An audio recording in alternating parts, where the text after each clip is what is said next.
This 64-year-old patient with severe bruxism to the point where he actually fractured his dental implant, and the surgeon was forced to remove some part of it and then leave the rest of it in his jawbone. Was referred to me for endodontic treatment of tooth number 30. As you can see, there's a crown on the tooth, periapical lucency here and here, and that's the tooth here. And as you can see, a sinus tract on the buccal of the tooth.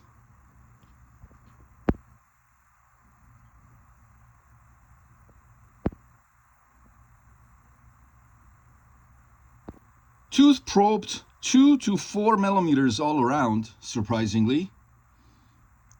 I expected a kind of deeper probing, but no, he actually probed 2 to 4 millimeters all around. There was some bleeding upon probing though. Again, expected. Percussion, palpation, both tender. So this is another angulation of the tooth. So we discuss options with the patient. Root canal with about 70 to 80% chance of success, which is actually pretty good, pretty high chance of success. It's not 100%. Always tell the patient, if you want 100% success rate, extract the tooth. Otherwise, with the root canal, especially root canal on an abscess tooth, the success rate, and I always give them the worst case scenario. The worst case scenario, success rate is about 70 to 80%. Either you're okay with 70 to 80% chance of success, or if you're one of those individuals, one of those people who wants 100%, then you must extract the tooth. Patient said, I don't want to extract the tooth. See what happened to my dental implant here? If I extract the tooth, put another dental implant here, I'm gonna break it. I'm gonna fracture it. So please try to save my tooth. I said, okay. And that's what we did. So take a look at the point of view video, clinical video from A to Z, where I go over every step up the way. I have the Zoomax microscope, surgical operating microscope with the integrated 4K camera. So let's go ahead and take a look and open this tooth up and start and complete the root canal treatment in one appointment. By the way, this patient had dental phobia, so we had to sedate him. So patient is sedated, a bite block is in. Let's go ahead and administer our local anesthetic. I always start with Lido.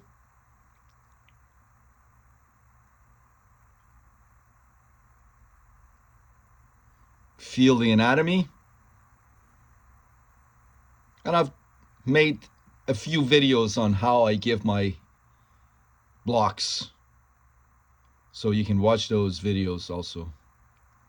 And then I almost always follow with Marcaine.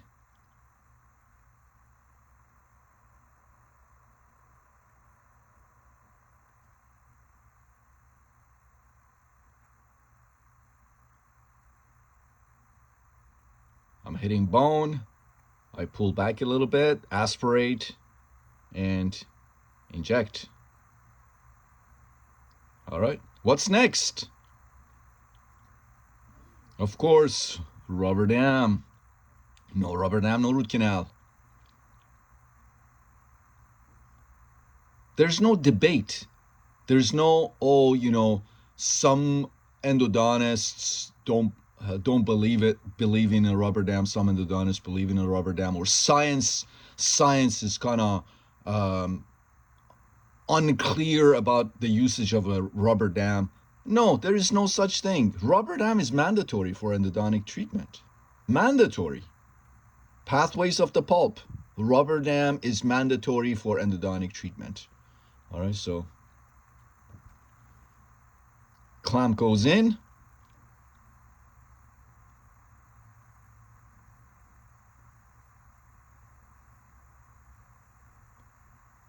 rubber dam.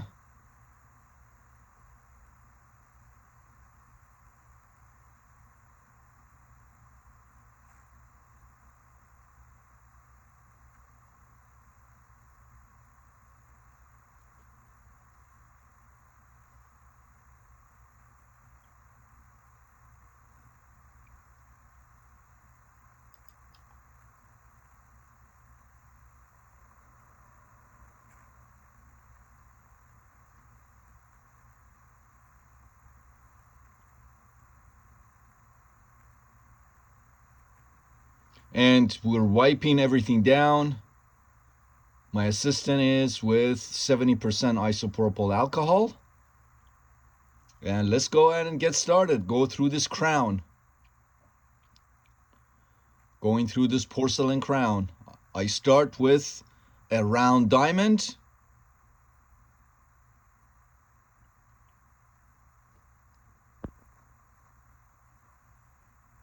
Let's fast forward this.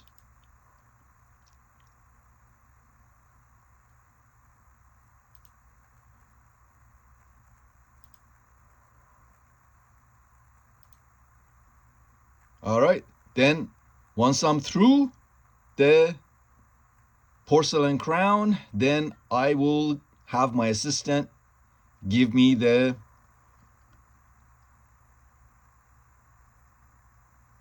diamond burr, which is end cutting. So end cutting diamond burr. Again, this is how I do it. All right. This is how I do it. You can modify, you can watch my videos and make them your own. Make your own modifications. Make my videos your own. If you don't like when you see me do things a certain way, if you don't like it, then by all means do whatever works for you. Make my videos your own. Just watch my videos, and if you need to make them your own, then make them your own. All right? You don't have to do everything exactly as I do it, as long as you're following the fundamentals of endodontics, of course. The rest you can make modifications and do them the way that you're comfortable with. The goal of the endo access is to make sure that you have direct access into each canal. Your files shouldn't be bent like that. Your NiTi files. That's when your files break. So your files should enter the canal straight, and then if there's canal curvature, then the files can follow the path of the canal curvature. But from the get-go, if your endo access is one of those ninja endo access or what have you, then that's how you break files. So you don't want that. All right. So next thing that we're doing is that now we switch to ultrasonics. With the ultrasonics, I can have direct vision under the surgical operating microscope. So I am very carefully, conservatively removing dentin until I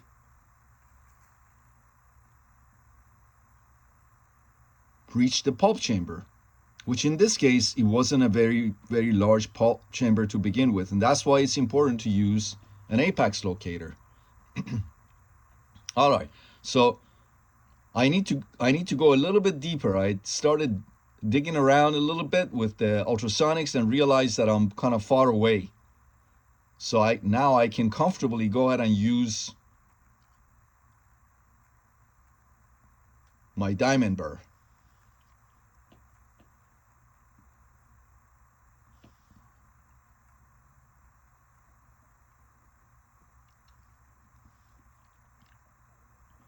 One assistant to my left is suctioning. The assistant to my right is blowing air on my mirror. So this is six-handed endodontics.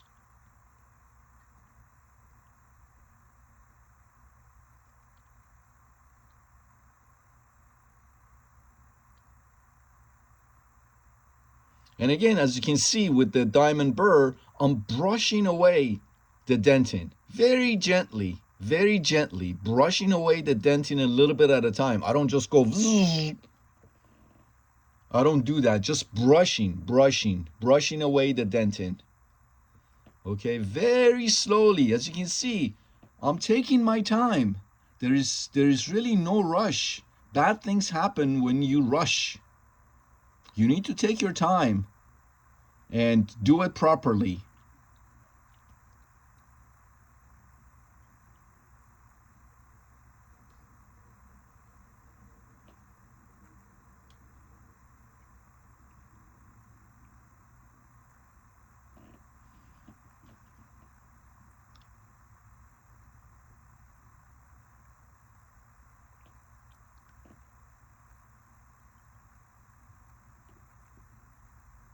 All right, back in with our ultrasonic unit, which is mine's called Ultraman Pro.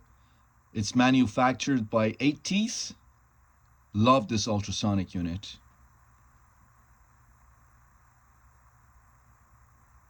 Okay, so I found the mesiobuccal canal orifice right there. So as you can see, I'm just cleaning things up. There you go.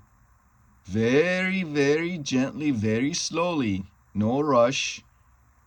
Just brushing away the dentin.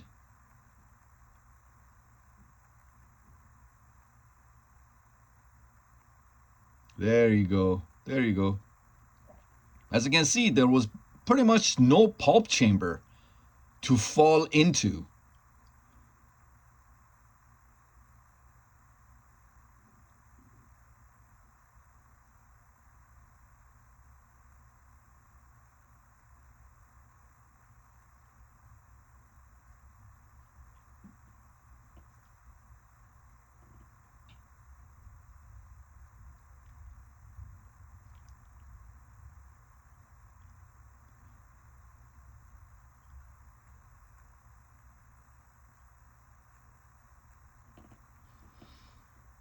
All right, I'm going to clean things up a little bit with my diamond burr, make things a little smooth. Make sure my endo access provides me with straight access right into the canals.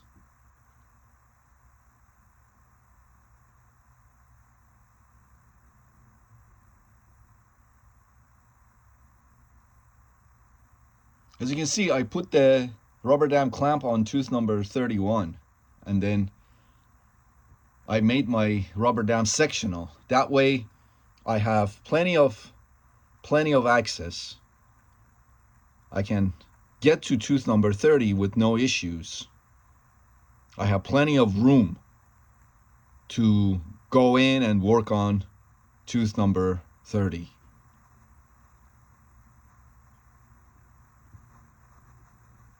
Again, a little bit more ultrasonics to clean things up.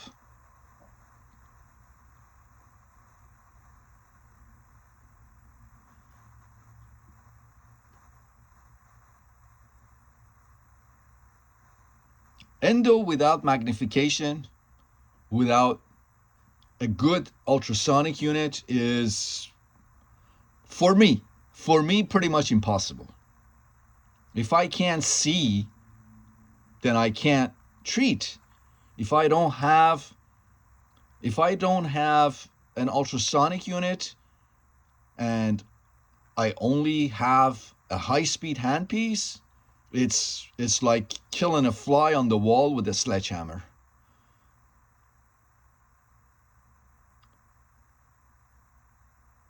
High-speed handpiece is so aggressive.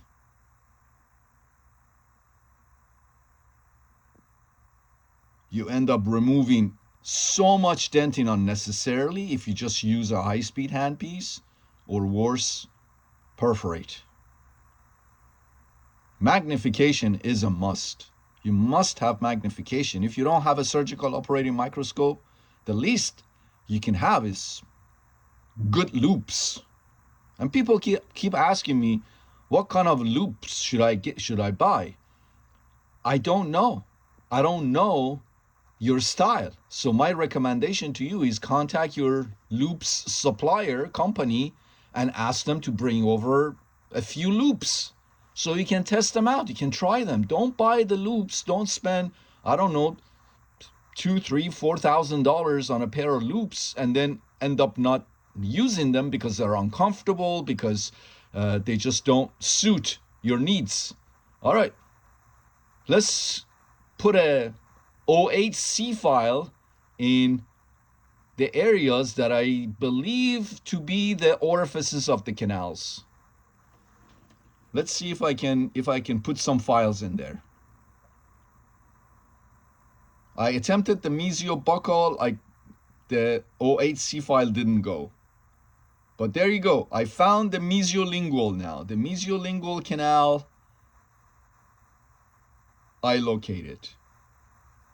And that's an OHC file. I put the OHC file in there. Then I asked my assistant to fill the pulp chamber with 6% hypo. And as you can see, I'm brushing with it right now. And as a matter of fact, I'm very comfortably going to my estimated working length with the OHC file attached to my reciprocating handpiece that I'm running at 1000 RPM, torque off. All right, let's put more 6% hypo. Fill the pulp chamber with 6% hypo.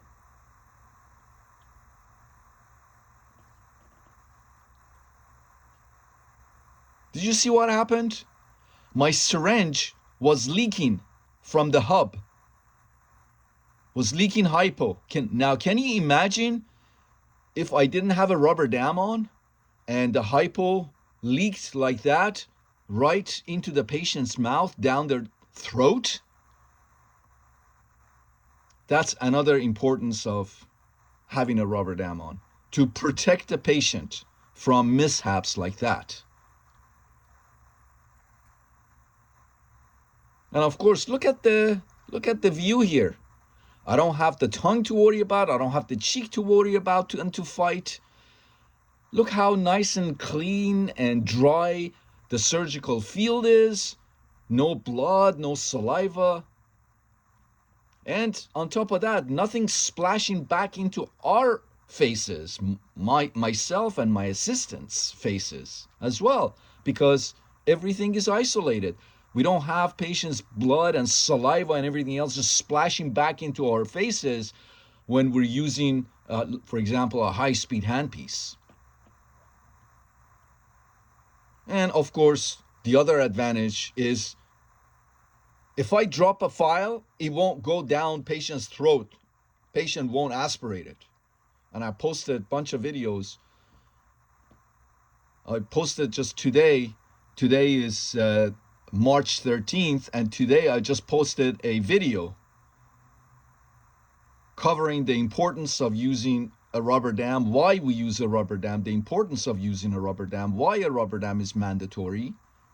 And also in that video, at the end of the video, there is a video where a surgeon is removing a number 10 stainless steel K file from inside a patient's lung, because the dentist who was doing the root canal didn't have a rubber dam on. He dropped the stainless steel number 10 K file and patient aspirated it. It went down into his lung.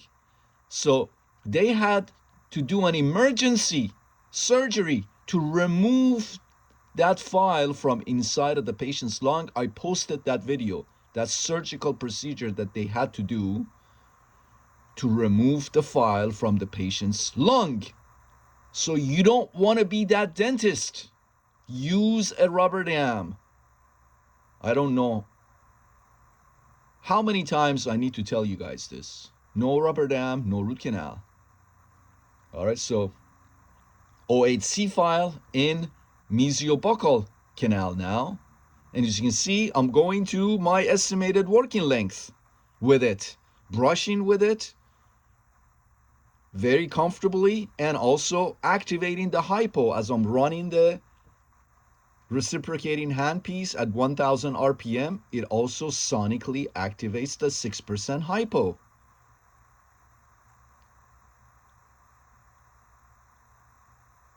All right, mesiolingual canal and distal canal. This is a number 10 C file now. And look what I'm doing with it. Pay attention. Up and down, up and down, up and down. Brushing up and down, activating the 6% hypo, brushing the walls of the canals with the files to remove the contaminated, infected dentin, removing the necrotic pulp tissue, activating the 6% hypo sonically. I'm accomplishing all of that right now with just my number 10 C file.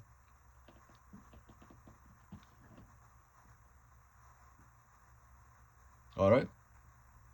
6% hypo after each file use.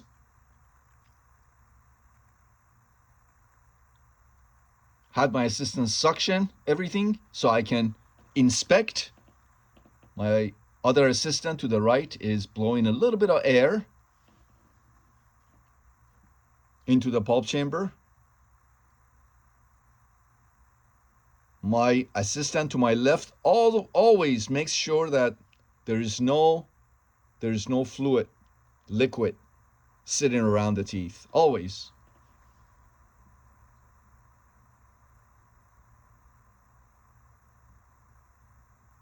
All right, let's take a look and see what we got. All right. We got everything. Mesials, distal. Look how beautiful everything looks already. All right, let's go ahead and take our measurements using our apex locator. This is called a Find Apex by 8 Teeth. It's a great apex locator. I use it all the time. All right, so let's get our measurements.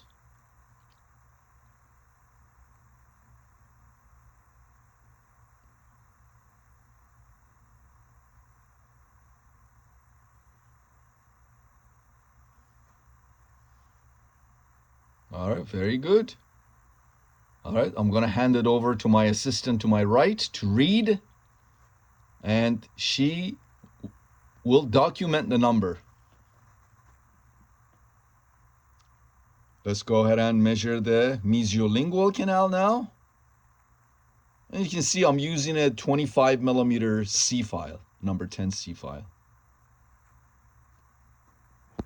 All right, we got our measurements, exact working lengths with our Find Apex locator by 8 Teeth. All right, let's go ahead and fill the canals and the pulp chamber with fresh 6% hypo again.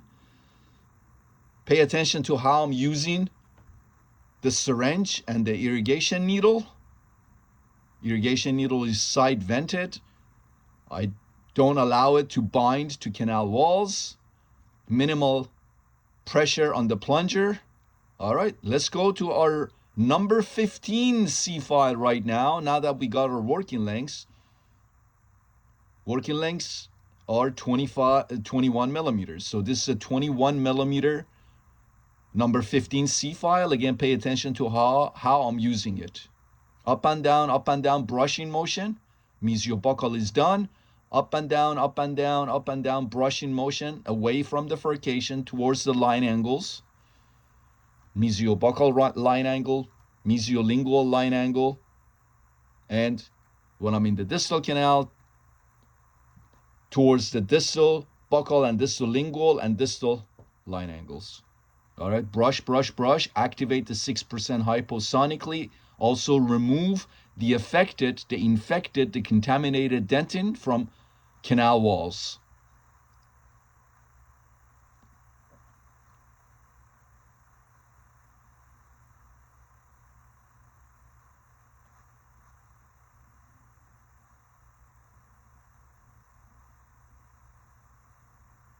All right. There was a little apical bifurcation in the distal canal, as you saw. Distal lingual canal went in nice and straight. When I moved the file, number 15 file, to the distal buccal, there was a little apical bifurcation. So here it is. By the way, a follower suggested that I put my iPhone in landscape mode. He thought that it would be better that way. So let me know. Right now my iPhone is in landscape mode. So let me know if this mode is better, or you guys like the previous videos with the iPhone being in the just a regular video mode. This is right now the landscape mode. Anyways, all right, let's go ahead and irrigate the canals with 6% fresh hypo again. We use hypo irrigation after each file usage. And pay attention to how I'm using the irrigation syringe and needle. Up and down, up and down. I won't allow it to bind to canal walls. And minimal pressure on the plunger. All right. This is my number 20 flare file in the reciprocating handpiece. Number 20 flare file. I'm flaring the files. I'm tapering I'm tapering the canals. I'm sorry. Tapering the canals, flaring the canals with it. In a brushing motion. It's got a 5% taper, this stainless steel file. It's just like a K file, but instead of having a 2% taper, it's got a 5% taper. And again, as you can see, up and down brushing motion towards the appropriate line angles. And some followers ask me if they should take it to working length. If it wants to go, take it to working length. If it doesn't want to go, don't force it. Just use it in a brushing motion and create a coronal flare. Look how much denting it generated. All right, here we go again with 6% hypo. And let's go ahead and go in with the flare file in the next canal. The mesiobuccal canal is done. Let's go ahead and go to the next canal. So as you can see right now, I'm irrigating the distal canal. I'm spending a lot of time irrigating the distal canal because of that apical bifurcation. All right, mesiolingual now. See, the mesiolingual, it doesn't want to go. I'm not forcing it. It doesn't want to go to my working length. I'm not forcing it. I'm just up and down brushing with it. Look, I'm brushing towards the mesiolingual line angle with it. As you can see, it just doesn't want to go. But as you brush with it more and more a little bit, then now suddenly you see that it wants to go. It wants to go deeper. It wants to go further down the canal. All right, you see that? Let it find its own way. Don't force it. If it doesn't want to go, just brush with it and don't force it. All right, there you go. And let's go ahead and irrigate again. Mesiobuccal, mesiolingual, and distal again. Even though I haven't even instrumented the distal canal with the file, I haven't used the flare file in the distal canal, but I still irrigated the distal canal. All right. Okay, I'm recapitulating right now with my number 15C file, just to make sure that I'm maintaining my patency. Apical patency in cases like this are extremely important. You don't want to block yourself with dentinal shavings and necrotic pulp tissue. So it's important to make sure that you maintain patency throughout the root canal procedure. And the way you ensure that, you make sure of that, is by recapitulation. Okay, back in with 6% hypo.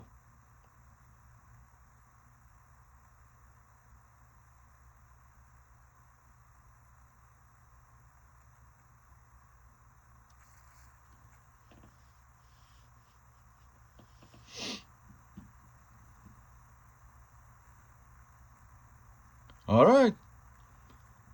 Let's go in with our S2 file from the eFlex series of NiTi files manufactured by ATEETH. As I said, I don't like the S1.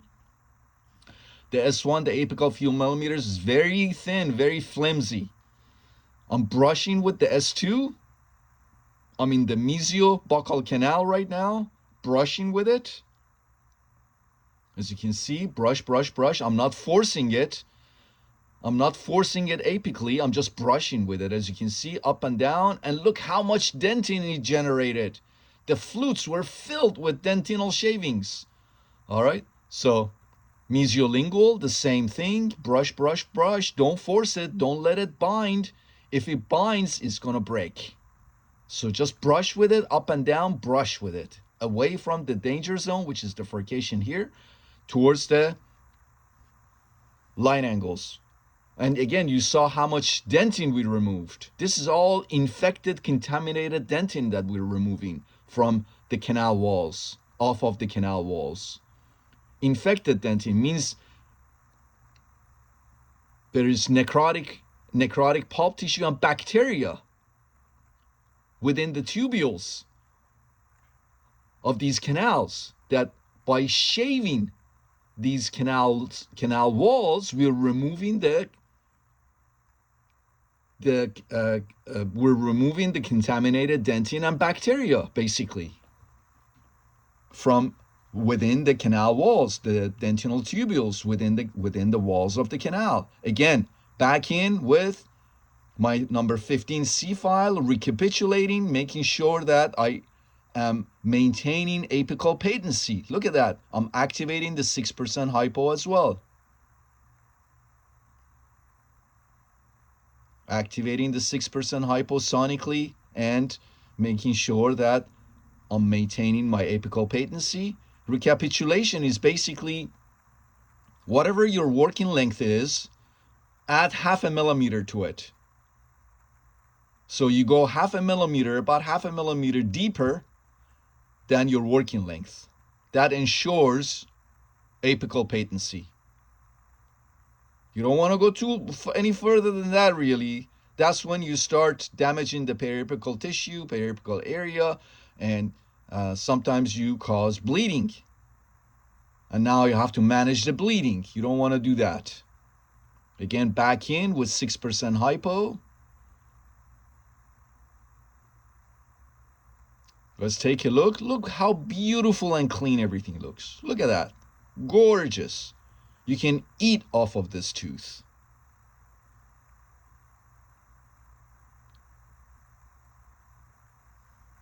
All right, let's go ahead and make our custom master gutta percha cones. Again, I'm using a 25 here, 5% taper, and up and down, as you saw. That's another way of activating the 6% hypo.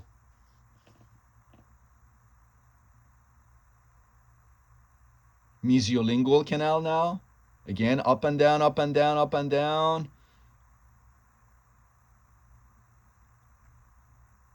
Let's get our mesiolingual measurement. And you saw the curvature of the canal as the gutta percha came out. All right, I'm using 30 for the distal, or the distals.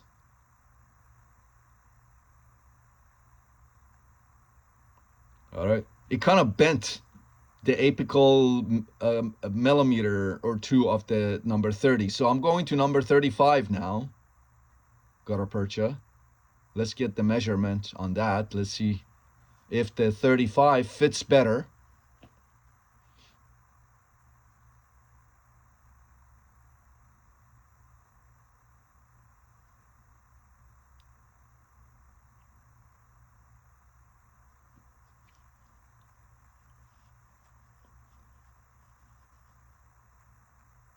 All right, let's go ahead and irrigate.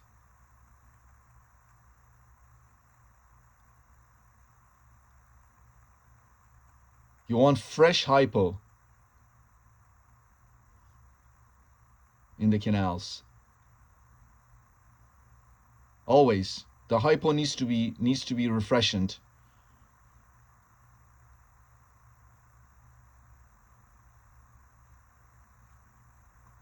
Final irrigation with isopropyl alcohol. Microsuction.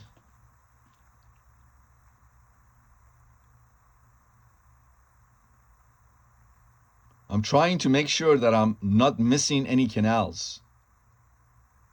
As you can see, I troughed between the mesiobuccal and mesiolingual, making sure that I'm looking for the middle mesial canal. There was no middle mesial canal, as you could see.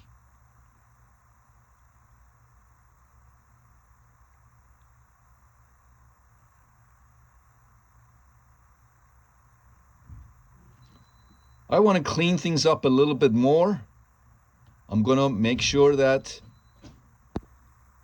I want to do ultrasonic activation. This is 2% hypo. And I'm going to trough a little bit more between the mesiobuccal and mesiolingual canals at the same time, just to make sure that I go a little bit deeper, just to make sure there's no middle mesial canal. How can you do any of this stuff if you don't have magnification, if you don't know what you're looking at? You need to have trained your eyes to be able to see things. If your eyes aren't trained, you could be looking at something and not even realizing what you're looking at.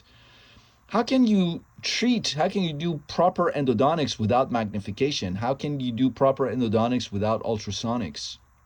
How can you proper endodontics without following the fundamentals of endodontics, which all starts with a rubber dam, sealed rubber dam? So these are all important. That's why some root canals fail. So I'm just removing the dentin, that dentinal bridge between the mesiobuccal and mesiolingual canals a little bit more, just to satisfy myself, to make sure that there is no middle mesial canal here. And I'm doing, of course, ultrasonic activation. This is 2% hypo.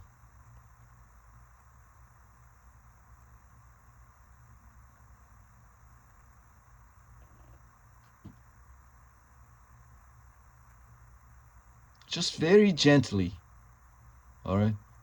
I'm doing the same with the distal, ultrasonic activation. Again, this is 2% hypo.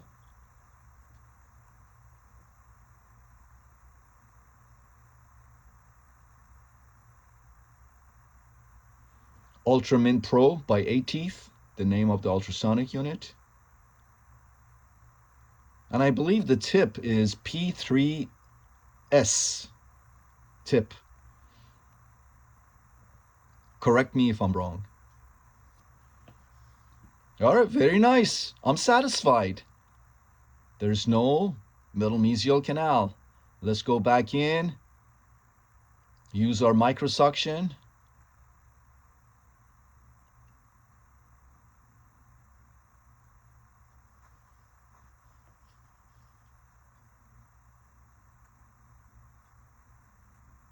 Little bit of air, just a little bit of air. And look at that. Look how beautiful everything looks. Look how clean everything looks. Gorgeous, beautiful. If I may say so myself.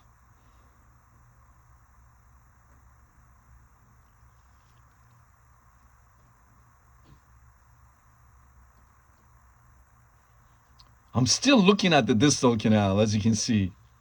I just want to make sure there's no another, I'm not missing another canal or another fin or groove or anything like that. Like constantly checking and double checking and triple checking myself. All right, so I'm not satisfied with the distal. So I asked my assistant, give me a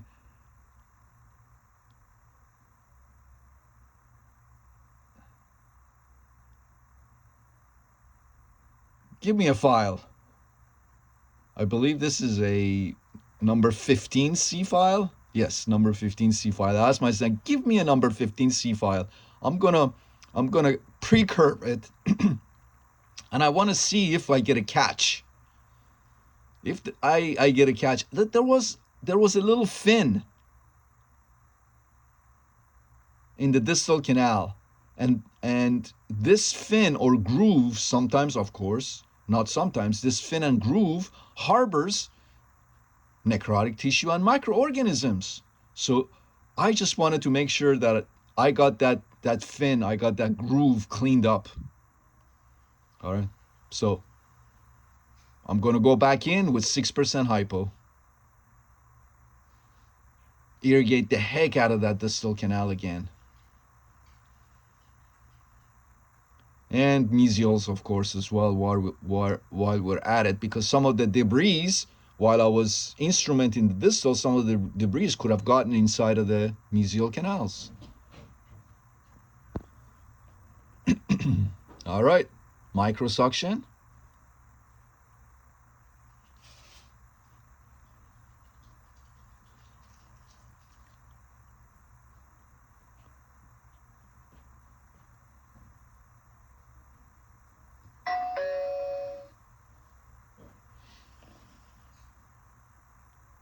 A little bit of air. Beautiful. I'm satisfied.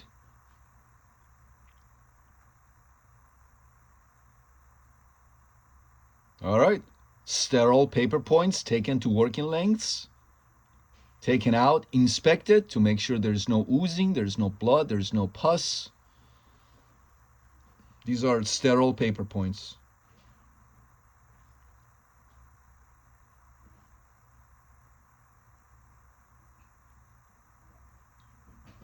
All right. Sterile paper point that I dipped in AH plus sealer. I'm going to coat the canal walls with the AH plus sealer.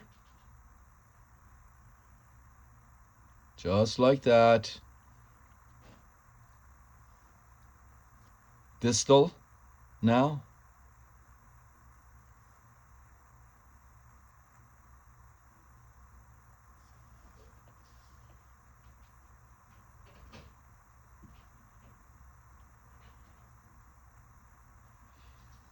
And in they go. The master Garapercha cones dipped in AH plus sealer. Again, up and down a little bit. Very gently. I always do the two mesials, and then I move to the distal. All right, very good, very good. All right, let's go ahead and use our system B to remove the coronal part of the Garapercha master cones and thermoplasticize the rest of the Garapercha. Number 2, Buchanan plugger.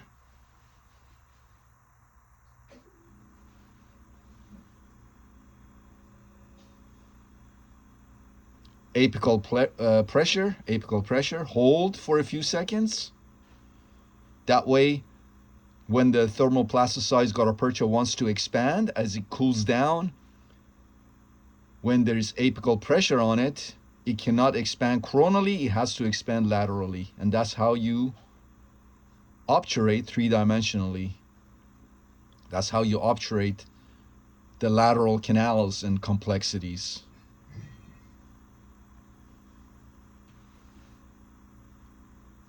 Okay, let's go ahead and put our master Garapercha cones or cones in the distal canal.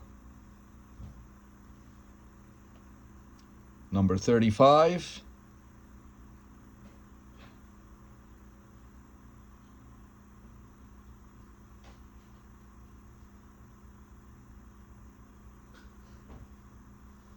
Number 30.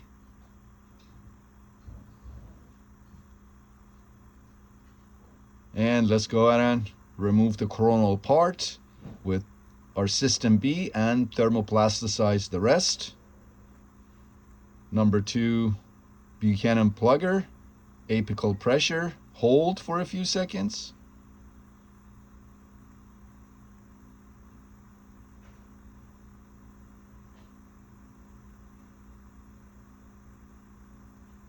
You don't want to apply too much force. You can crack a root with too much apical force. You must have gentle hands in dentistry, especially in endodontics. Surgical hands, but gentle hands. All right, let's go ahead and use our Obtura gun to inject and obturate the rest of the canals with thermoplasticized gutta percha. All right, very good. Now the distal canal, do the same. And then I'm going to use my number 2 Buchanan plugger and pack the gutta percha, condense it.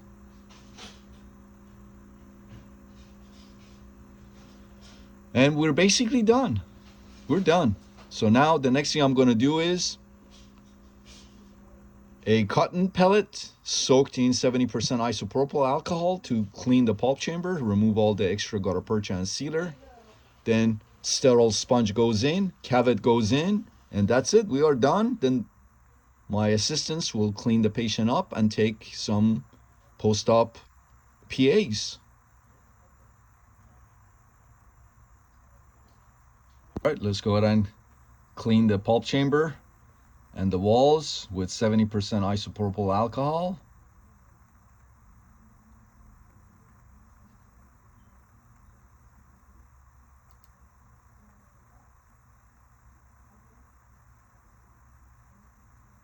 Let's take a look. Look how beautiful and clean everything looks. Look at that. How can you achieve any of this? How can you achieve this without the rubber dam and the rest of the steps?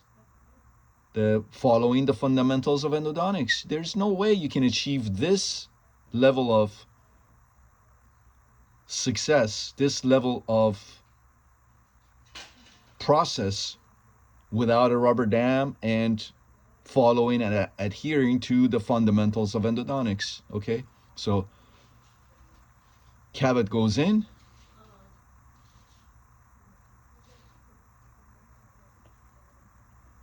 And as you saw, there was a buccal sinus tract associated with this tooth, and we were still able to finish in one appointment. Why? Because there was no discharge from the canals. As I checked each canal with a sterile paper point taken to working lengths and inspected. If there was, then we would have to place calcium hydroxide in the canals and pack calcium hydroxide in the canals, temporize the tooth, and bring the patient back for another appointment. All right. Okay, so we are done. Perfect. Let's go ahead and remove the rubber dam. And that's it. Look at the sinus tract. Small buccal paryless sinus tract also. There you go. But we still finished in one appointment. Excellent. Let's go ahead and look at those radiographs now. Here it is. Take a look at this beauty. Remember I talked to you about the little bifurcation, apical bifurcation that I felt with my stainless steel C files? Here it is. Look at this. Look how beautiful everything looks. Look how clean everything looks. Sealer puffs showing that we maintain the apical patency of the canals throughout the procedure. Anastomosis between the mesial canals. That beautiful extra canal right there, or complexity. Looks like perhaps a fin off of one of the mesial canals. Looks like the mesiolingual canal that we're able to clean three-dimensionally and then obturate. Beautiful. And again, you can see the bifurcation of the in the apical area of the distal canal. This is another angulation where, again, you can see how beautifully the distal canal bifurcates. So, again, as you can see, everything went beautifully. We temporized the tooth and referred the patient back to his dentist. Hope you like these videos. I spend a lot of time making them, editing them. I can't even talk. It's too early in the morning. Spend a lot of time on them. So if you like them, please make sure you watch my videos and you're subscribed. Make sure you press the like button and like the video. Make sure you comment on the video. Make sure you share my videos. Tell your friends about our channel, YouTube channel and Instagram channel and TikTok. So let's, I'm doing all of this for free. I don't make a dime off of these videos. So I'm just doing it because, when I was a general dentist, or even when I had just started my practice as an endodontist, I didn't have anybody to help me. There were very few videos like the ones that you just watched on YouTube, and it was so hard, and I couldn't find a mentor. No one wanted to share the knowledge. Everybody wanted to charge money. If they wanted to teach you something, they would ask you to attend their seminar and pay, I don't know, $2,000-3,000 for half a day. I just started my life, and I didn't have the money, couldn't afford it. So I would have really appreciated me as a young general dentist and as a rookie endodontist if there was a channel like mine. So please make sure you subscribe. Please make sure you press that like button. Please make sure you make a comment, share, tell your friends about about our channel. And again, I'm doing it for free. So let's spread the knowledge. All right. Thank you very much, and see you guys in the next video.